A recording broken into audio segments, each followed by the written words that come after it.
there, if you guys are new to my channel, my name is Sarah, and if you like this video, definitely give it a thumbs up and subscribe if you haven't already and you want to see more from me. Today I'm going to talk about something that's more of a chit chat video. If you read the description box below, it's probably because you're interested in this topic, so definitely stay tuned. So there was a feed that I recently saw on Facebook and I thought it was fabulous. It is basically spotting different Louis Vuitton items in movies or TV shows. And I thought this was really fun. I started scrolling through and seeing the different movies, and some of them I had recognized and I too had spotted the items. Other ones I may not even know. I'm as sad as it is, because I'm in this industry, I really don't watch that much TV or movies. And I will get into why at a different time, but needless to say, it was really fun to start scrolling through and seeing these. And the issue of fakes came up, and this was something that I started reading and I did comment back on, and it's simply because people were questioning why a movie would use a fake, why some of them are not fakes. So I want to go over just kind of my knowledge, and what I can say is, first off, I do not know everything. I definitely do not know about every TV show, every movie, every commercial that is shot. I know based on what I've worked on. I have been in this industry for quite some time now, and I have worked on everything from, I worked on a soap opera for many, many years. I've worked on a bunch of commercials. I've worked in reality TV, and I also have done a handful of TV shows and some really big budget movies. So I consider myself pretty well diverse. I can't say that I know everything. However, I definitely do feel like on this topic, I can pretty confidently tell you the answers and what I know to these questions. So let's get started with the first thing that I kind of started seeing as a reoccurring question in this feed. The first question that I started seeing was why movies would use a fake. Or some people were flat out just saying that movies always use fakes, which is not true. We'll start with one movie that I think a lot of people are more familiar with lately, because it has been in the news and it has brought attention to fakes in movies. And that movie is The Hangover, I believe Part 2. Now, I watched the movie, I recognized the item, and I get it. However, it's not something that I got upset about. I do 100% disagree with the production of fakes. I think selling them is harmful to the luxury brands themselves. However, in certain movies, like The Hangover, a fake was the story point. The whole story point of that scene was that this character purchased a fake and still was very proud of it. And he didn't even say Louis Vuitton, I believe he said a version of it, basically pointing out that we all acknowledge that this item was fake. However, Louis Vuitton obviously saw this and they ended up suing the production company because of the use of this item and referring to it by name. And they had every right to do so. However, Louis Vuitton did end up losing the lawsuit, from my understanding, mainly because their argument was that this particular scene was damaging and harmful to their brand. And why they lost is not because whoever was judging it felt like fakes are acceptable, but they lost because ultimately this movie had absolutely no impact on their sales. That leaves me to another movie that I love, Serendipity. I think it's such a cute movie and I always will love that movie. But in that movie, there's a very big story point about a wallet that is fake. She had a Prada and her friend had a Nada, I think is what it was called. And again, the storyline called for a fake. So certain fake items are used in movies because of storylines. That leads me into other reasons of why fakes could be used. Now, one person commented, and please do not take this as an attack on that person. I don't know who it is, and I really don't want to offend anybody. I think a lot of people will comment, and I've been equally guilty of commenting on things that I believe are true and then been proven wrong. And so this is definitely not an attack on anyone that has commented, or, you know, some movies and films are very different. So I'm not attacking anyone or anything. However, one of the comments was that all movies use fakes because of budget. That is not true. Trust me, if they wanted to get a real item, it doesn't matter what it is. There are ways of getting it, which I will go into a little bit later. However, one reason why people probably do use fakes in movies is because of budget, and they may not want to go out and spend the budget on the actual item itself. However, the main reason why you would see necessarily fakes in movies is simply because of licensing. We are not allowed to show an item, especially one that is very recognizable or has logos on it, without paying for it. Not necessarily paying for the item, but paying the licensing fee. So that leads me to when you're watching a film and you might see Nike or Lululemon on an actual item and you do see the logo, it's usually because either the company felt it was in their best interest to have their products placed in this particular movie or TV show, it would bring them sales. Or it's because that particular production company and design team, the costume designers, paid the licensing to use that item. Now, I can tell you, I worked on a show that was for ABC, and at Halloween, we were told that we had to have Disney character Halloween costumes for some of our little kids. Great. Disney sent us a whole box and we could pick out which characters we wanted. However, we still had to pay to show Disney characters on the show, which ultimately it wasn't that big of a deal. It didn't come out of our budget directly, but even ABC, who is owned by Disney, has to pay licensing. I also worked on a superhero movie that we had to show. One of the scenes was people wearing the superhero logo on sweatshirts and t-shirts and things like that. And we actually were not able to use the current logo due to licensing. So there's a lot of reasons why these things kind of are in place. But a big reason is when you're watching a movie or a TV show and you see something that even says Pepsi or Coca-Cola, it is because Coca-Cola approved for that scene and for that item to be shot. So some people, some of the reality shows that I worked on, the actual product, the company did not want to be associated with this particular reality show, or some actors have gone back and maybe spoken poorly about the brand itself. So if you're an actor and you speak very poorly about a brand, chances are the brand doesn't ever want to be associated with you again, so they're not going to allow a TV show to let you use their products. Other actors have licensing with certain designers, and one particular movie that I worked on, the main actor is a spokesperson for a big designer, and all of his suits had to be, and his dress shirts had to be from this designer, which totally makes sense. It's kind of like if you're, being paid to drink Smart Water and you go out and you drink some other water, people kind of start to wonder. So that's a big part of licensing. So because of licensing, sometimes fakes are used because as the naked audience, you might glimpse somebody walking by camera with a brown bag with tan little lettering, and if you really zoomed in and looked close, you would realize it's not the LV logo, but to the general public, it looks like this person's carrying a designer fancy bag, which is what the production company, what the designers wanted it to come across. Now, when you watch movies, you might see something and completely recognize it. A lot of times I will watch something and say, oh, we used that on such and such, or I know that because I shop there, or whatever. And something like a Lululemon sweatshirt I used on a particular TV show because it was exactly what we were looking for. However, we didn't want to pay the licensing, and it was not given to us from Lululemon. So all we did was what you call Greeking out. We took out that Lululemon logo that was in the back of the sweatshirt.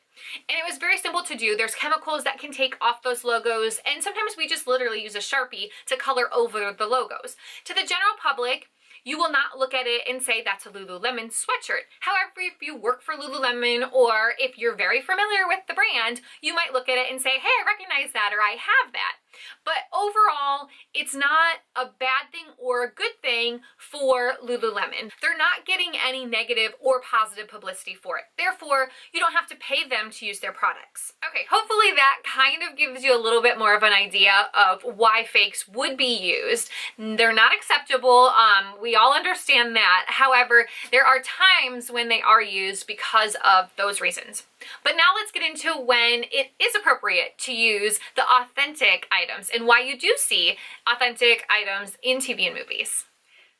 You guys, I'm sure all at this point now are asking why sometimes you do see authentic items in TV shows, or you do see that Nike logo or the big Louis Vuitton trunk. Well, that's because most of the time either the production company paid to have that license, or they called and talked to somebody in the public relations department of that particular brand.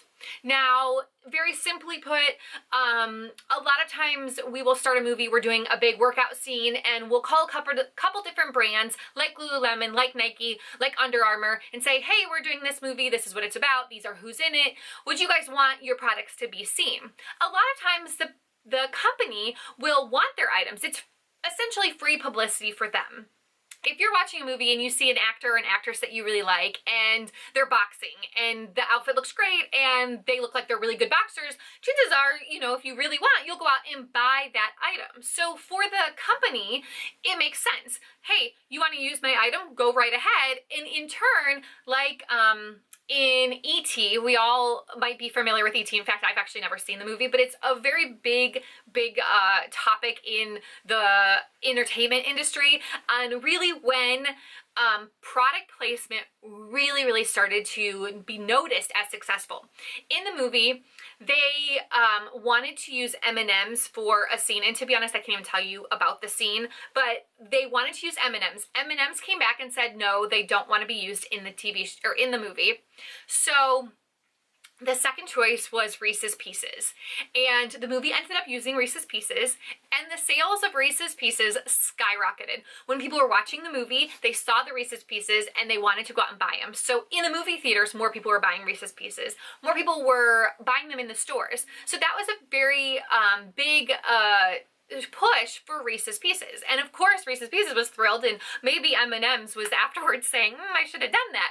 But needless to say, it goes to show that certain times product placement draws up sales. Other times you're watching a TV show and you don't realize that you all of a sudden want a Coca-Cola. For me, I always watch TV shows and they eat Chinese, and all of a sudden I have this great craving for Chinese and I don't know why. That's another reason. Subconsciously, we see these items, we see these brands, we see these products, and we subconsciously want them and don't know why. So that's a whole nother topic. However, when it comes to luxury items, there are certain times, like in the movie Titanic. Titanic is obviously a very historical movie. They wanted to be as authentic as they could be. And during the actual times of Titanic, Louis Vuitton luggage was a huge deal. And if you were rich enough to be in the top classes of the Titanic, chances are you probably may have had Louis Vuitton luggage. So for a movie like Titanic, it is to bring authenticity to the movie. And of course, Louis Vuitton agreed to that. Then other shows like Sex and the City, you will start seeing a lot of different designers. Manolo Blahnik became very popular, especially after people started being more familiar with Manolo Blahnik in that TV show. Well, obviously, Sex and the City became such an amazing platform for designers, and people started noticing. After sales for certain items started going up because their products were seen on Carrie Bradshaw or on any of the girls in Sex and the City, more and more designers wanted their items to be shown on that TV show. So companies like Louis Vuitton would send the design team, the costume department, certain items that they felt like maybe are brand new and just coming out and they want publicity for it, or classics like a Speedy and those kinds of things. So in Sex and the City, most of those items were because designers saw it as basically a free opportunity to get publicity. Obviously, we see a lot of different movies with things like Birkins or Louis Vuittons or Rolexes. Rolex is a huge thing in the movie industry, and it's because it's product placement. The company decided to, the designer, the team, whoever does their PR, decided that it would be in their best interest to be seen on these actors or on these characters. So it's a big reason why you will see authentic pieces in TV and movies. Now, you also will start to notice, I was just watching Bewitched the other day, and I think because I have been trained to really notice all the details in TV and movies, I'm not able to watch a lot of shows and really enjoy them. Instead, I'm looking for the things that I'm trained to look for, such as if your collar's up or down, or if your purse is on your right or your left side, or things like that. So for me, watching old shows and old movies are just more relaxing. I'm not as into the special effects or the continuity or the scenes or the scenery or those kinds of things. Instead, I'm watching it for the simple entertainment value. And I was watching Bewitched the other day, and Bewitched is one of those that I love watching. There's a Tiffany's necklace that the main character wears quite a bit, and it actually was a gift to her from her husband, who is a producer. And there's a few times when she is spotted carrying a Louis Vuitton purse. And back in those days, product placement and licensing was not nearly what it is now. So when you start to look at movies, you'll start to see that there are a lot of Louis Vuittons in the older films and the older TV shows and the older movies. And that's simply because those laws that are now in place were not in place then. And they also didn't see how it was or wasn't impacting their production or their sales. We all are pretty familiar, I'm sure, with Audrey Hepburn. And that's another great example of how product placement or how a celebrity carrying a certain item can really impact the brand. Okay, and the last little topic that I wanted to hit from just reading that Facebook feed was where things go after a movie wraps. I honestly forget what the person in that feed said, but it was partially right, but partially not right. There's really a few different places where items can go. When it comes to clothing, a lot of the clothes that are shown in movies, TV shows are a little bit different, but in movies, a lot of the clothes have to be held in basically, we pack them up and we put them in boxes and we label them with whose outfits and what is in each box, but those go to big warehouses. And in the warehouses, they are kept until the movie actually comes out. And sometimes that can be anywhere from 8 to, I worked on a movie that didn't come out for like 18 months after we were done shooting. But we have to hold on to the items in case when they're editing the scene, they realize that they didn't get what they wanted or something was missing. So then they have to call the actors back and they kind of get a smaller crew together and they recreate the same scene. And when they recreate the same scene, they have to use the same clothing. So a lot of the items when a movie's done shooting does not mean that the clothes just get to go anywhere. The clothes all have to go back to a warehouse and be held until the movie or TV show comes out and is aired on for all of us to see. A lot of times we have to buy tons of the same outfit. So if you're doing an action movie, you'll have something that is, we have to have it start clean at the very beginning, and then they get a little bit dirty because they're in a car accident, and then they have a bloody nose, and then there's blood on their shirt, and then they go through a fire and then their shirt's fired. Well, if we have to go back to that first scene where it's clean, we need the clean outfit. And if we have to go back to that car crash, we need the car crash. And if we have to film the bloody nose after the big explosion, we have to have each of those in different stages. So a lot of times you'll have anywhere, I think I just worked on a TV show where we had 14 of the exact same outfit for the same character, all in different stages of the distress that the outfit would have. You also have to take into consideration that most shows have stunt doubles. So each one of those has a stunt double. So we might have 10 stages to an outfit, then we would have probably 4 or 5 to the stunt doubles. So needless to say, you have tons and tons and tons of costumes. At the end of production, a lot of those outfits do go back and they are put in hold until the movie comes out. Some of the pieces, however, are able to be purchased. A lot of times we specifically tailor clothes to fit the actor or actress. we will either hem pants or take things in or alter it. Maybe it has long sleeves and we make it short sleeves or things like that. So because these items are specifically tailored to the actor themselves, a lot of the actors and actresses would like to purchase them after the movie wraps because it fits them perfectly, and they don't have to go and pay for someone else to alter their clothes. If we have multiples of something and it's approved by production, meaning that we probably won't go back to that or production's okay with it, we can sell those items to the actor or actress. Now, there are occasions where we give the actors or actresses the items, but most of the time on the shows that I've worked on, the actors and actresses want items that are pretty hefty price tags, and when it comes to something like a purse, we will sell it to them. Also, because of budget, you turn in a very, very detailed budget at the end of a show.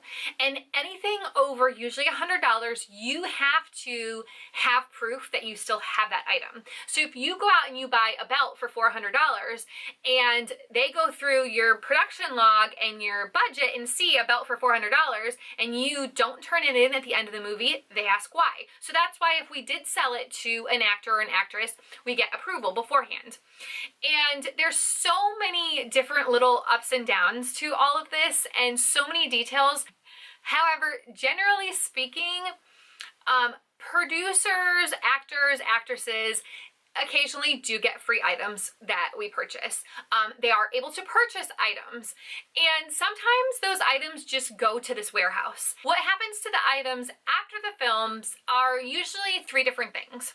One of the things that may happen are the items are given to things like museums or film displays, or I don't even think they still have them, but you think of like Planet Hollywood, things like that. So they're kind of held on to as memorabilia pieces. The second thing that could happen to the items is there are some consignment stores or resale or secondhand stores, mostly in Los Angeles, probably some in New York and maybe Atlanta as well, that actually will sell costumes that were used on TV shows. And most of the time, these aren't things that you and I would be able to recognize. Most of the time, they're things that maybe weren't even shown, or they're stuff that were on the background. So after a film wraps and it gets the clearance and all the reshoots are done and the movie's about to come out into theaters, somebody will go through all of these boxes and take out anything that they think is not really of value, and they'll sell them to these secondhand stores. And then that money will go into the production budget. So that's another place where it can go. And the third thing is that the items will actually go back into stock. And if a TV show is something where they know they're going to do a sequel, then these boxes will kind of stick together and the character may be able to wear the same jeans in the next show. They'll be able to wear the same shoes in the sequel of the movie or whatever it is. But if that's not the case, then places like Warner Brothers or Paramount have big warehouses that house a lot of costumes. And the pieces are all broken up. And when you go through, if I was doing a Warner Brothers movie, I potentially would be able to go into Warner Brothers, into their costume house, and rent a bunch of different clothes for maybe the background or, different scenes in the movie where you don't need multiples or you don't need anything super specific. So the costume houses are basically essentially huge warehouses that are open to other productions to come in and rent. So if I'm working on a movie and I need 25 pairs of 1970s jeans, I can go into one of these production houses and rent these jeans. And that's why a lot of the stuff that we have you're watching a 70s TV show, it is authentic 70s clothes. So I hope that you guys find this video at least a little bit interesting, if not useful. I have nothing against that Facebook feed, and I actually am really thankful to it because I feel like it brought me to an idea to film this for you. So anyways, I hope that you guys all enjoyed this, and definitely leave comments and questions below if you have any. Also, like I said before, I'm not an expert in this. I can only speak to you based on the TV shows and the movies and the commercials and the shows that I've worked on. So this is my experience. This is what I've known. This is how we did it on all of those things. I know that not every production is the same, and I know that not every costume department is the same. So just keep that in mind if you guys are familiar with the film industry. So hopefully you enjoyed this. If you did, make sure to give it a thumbs up, and I look forward to seeing you guys all soon. Thanks for watching. Bentley, come here. Bentley, say hi. I say that every time. I need to not say or who is it? I don't even know. I don't know where I'm going with that part. This whole video, I'm gonna preface by saying I don't know where I'm going with any of this video. I don't know how long I've been working in this industry. Bentley, quit licking me. The movie, now I can't even think what the movie's called. Like, no. Okay.